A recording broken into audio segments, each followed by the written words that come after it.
What's up, everybody? Hope y'all are doing good. See, if there's one thing I think that every gay man knows is the pressure that we have to look a certain way.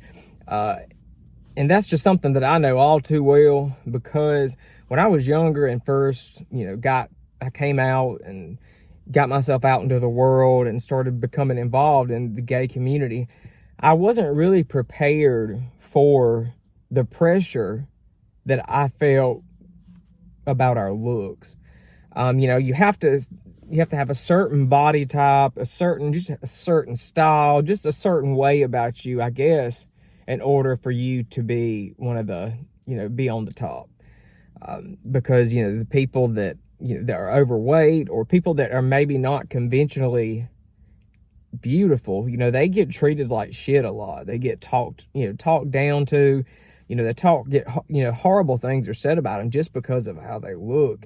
And that's how I always felt, when I was in my early 20s. I felt that I had to be a certain way. I felt like I had to be very skinny, because one thing I wasn't aware of either is that there's like these tribes that gay men kind of put themselves into, and y'all know what I'm talking about.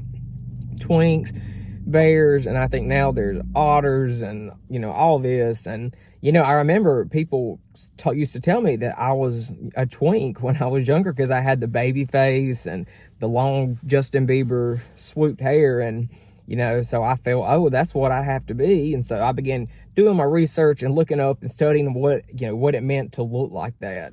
It sounds like I sound like such a loser now saying that I used to actually do that, but it's true. And, that just really, really put me in a state of mind that I really had to maintain a certain style and a certain aesthetic about myself. And the biggest thing was, my weight.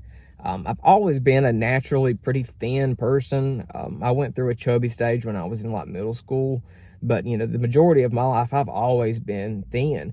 And when I was younger, I was more thin than I am now, and I thought I was so fat. I thought I had to just remain just as skinny as possible, and if I gained the least little bit of weight, that someone would make fun of me, or I would feel that I wasn't good enough. And it was worse when I was single. When I was in relationships when I was younger, I always had that kind of mindset about having to look perfect. But it was worse when I was single and was trying to find like a compatible partner. And I really put way too much emphasis on the way I look. And therefore the only people that's going to attract is people that only care about how you look.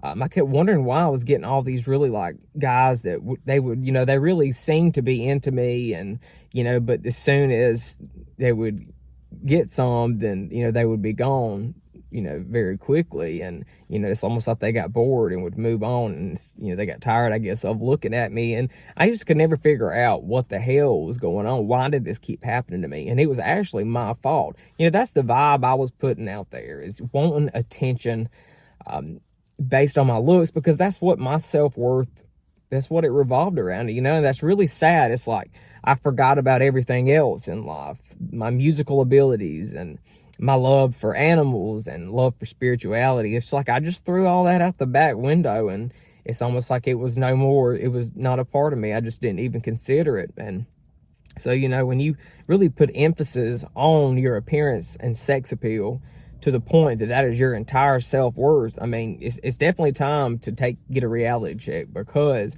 looks do fade. You're going to get older, and some people age well. Some people age better than others, but, your whole youthful, young appearance is not going to be forever at all. I mean, I think it's important that we take care of ourselves, of course, and, not to be, unhealthy, overweight, and take care of our skin, take care of our hair, and stay in shape at the gym. That is important, but there comes a point that it's just like you need to say to yourself, am I going overboard? Is this really healthy? Because, I went through another thing, y'all, at the gym. I mean, just constantly exercising always. And I ate so healthy that it's almost like it was an obsession. And it was just for me to stay in shape. And, yes, in one aspect, I was taking care of myself, exercising and watching what I, you know, was putting in my body. But, you know, there comes a time where that can become unhealthy, and, you know, it can run your life, and then eventually it can ruin your life as well, because that's what it did to me. I mean, it got so bad, y'all. I mean, it turned into like a full-blown eating disorder. Like, if I had to go to like a dinner or a party and I knew there was not going to be like these certain healthy foods there that I had to eat, I would freak out. And it's like, I would go there and I would not eat. I would act like I, you know, would eat, and then I'd go throw it in the trash, just, you know, because I didn't want to be rude. And, you know, people eventually caught on to that. They, you know, were kind of catching on that I wasn't eating much anymore. And, you know, I tried to play it off as, oh, I'm just trying to be healthy, I'm just trying to take care of myself. But deep down, it just had become, you know, such an obsession, and such a something that just was not good for me anymore. And, you know, I finally gave it up. And the older I get, y'all, it's kind of like, you know, I got a lot more secure with myself, especially when, you know, around when I've reached the age of 30.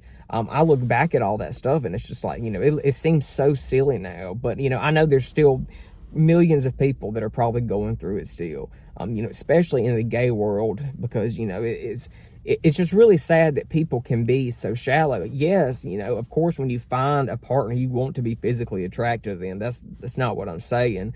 But there comes a point that it's just like, you know, are you completely basing an entire, you know, are you just judging someone completely based on how they look? Because y'all have been on the dating apps before. Y'all have been on Grindr. You know, it's very much, of course, it's just a sex appeal thing. And, you know, even on like Tinder and stuff, you know, you have bios and you can write about yourself. But that's one thing I noticed, is that people, they didn't read that. Like, they would just get on there, and if you were cute or attractive, they would swipe. And then, you know, you would match with them, and they would be asking you questions that was written in your bio. And, you know, so they were just in fact interested in how you looked. And, you know, I don't know. I tried not to be that way when I was younger. You know, of course, I was a young boy. You know, was a very visual person. Most men are. But I didn't quite go so far as to only wanting to talk to people that looked a certain way. And it's very sad. And, you know, I hope that's something that us as a community can get out of, is the fact of being just so much sex appeal, just being the most important thing in the world. Because that's not at all. You know, the stuff that really matters in life, like if you're on your deathbed, you're not going to look back on your life and be like, you know, God, I wish I had lost that 10 pounds back then. Or, you know, God, I wish I would have gotten that tattoo. Or, you know, God, I wish I would have wore those clothes. I mean, you're not going to do that. You're going to think about other stuff. You're going to think about your family, your friends, things you accomplished. You're going to be thinking about maybe your, you know, faith in whatever religion you are. You know, that shit does not matter at all. And, you know, I feel like we waste a bunch of time and a bunch of years of our life worrying about the silliest stuff ever. I mean, it's just like, I mean, even now there's silly stuff that I worry about. I'm not Mr. Perfect at all. But I've gotten to a point in my life to where I've kind of broken out of a lot of it. But, you know, I'm still trying to better myself every day. And, you know, being on YouTube like this and, like, you know, outwardly talking about this stuff has helped me more than anything has in a long time. And absolutely, I love it. I'm so glad this is, like, what I want to do with my life and my career. And it's all going so well. So, guys, that's all I have for today. Thank y'all so much for watching. I will be back probably tomorrow or the next day with another video. Like the video, subscribe to my channel, and I will see y'all soon. Bye.